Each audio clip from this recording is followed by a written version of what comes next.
ឥឡូវយើងបានមករៀបចំធ្វើចង្ហាន់ប្រគេនព្រះសង្ឃនៅវត្តអង្គរខាងជើងនៅក្នុងខេត្តសៀមរាបព្រះសង្ឃនិមន្តចូលមកគង់នៅថ្មីមន្ត្រីសង្ឃលោកបានរៀបចំ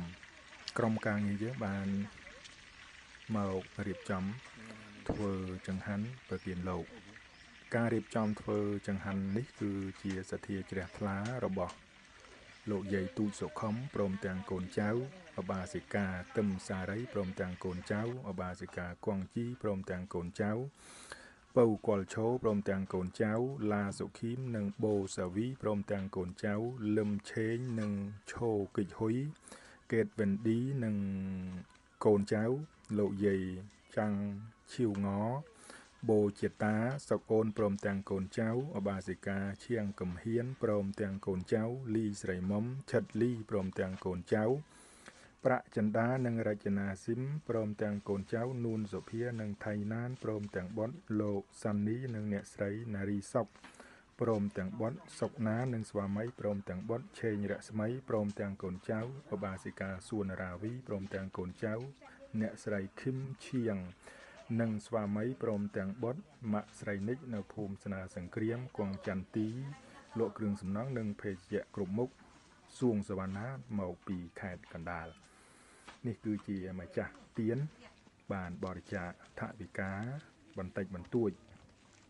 ក្រោយពីយើងបានធ្វើកម្មវិធីធំសម្រាប់បងប្អូនយើងនៅតាមវត្តចំនួន4វត្តមកយើងសល់ថវិកាបន្តិចបន្តួចយើងយកមករៀបចំធ្វើចង្ហាន់ប្រគេនព្រះសង្ឃនៅឯវត្តអង្គរខាងជើងនេះគឺជាទឹកចិត្តជ្រះថ្លារបស់ញាតិញោមរបស់លោកយាយលោកតាយើងដែលបានរៀបរាប់ឈ្មោះខាងលើជាកម្មវិធីតូចមួយជាកូនបុណ្យតូចមួយ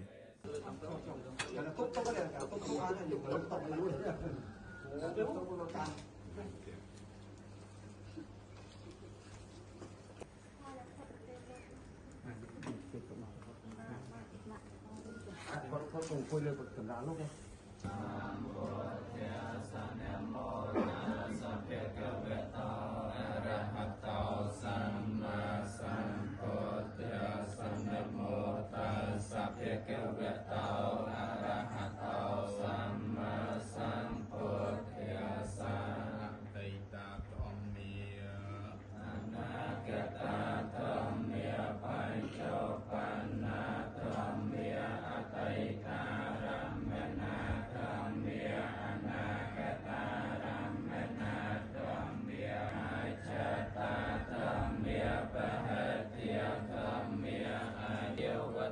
สมิกตมันโทเอตังสตังอัตถยพรหมเมตังวิหารังเอตเมียหุตทัญจะอนุปกรรมไสลเวียเตสเนนสัมปันโนกัมเมสวินัยเกยังในเจียตกรรมไสยังปุณรทัย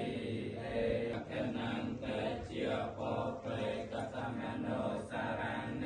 รนังเวียสาวเกาเวียเยเวเยปรเตวจายังนิตยสเกาเปตังโพเจียจตตาอุลาลาเปเอาก่อน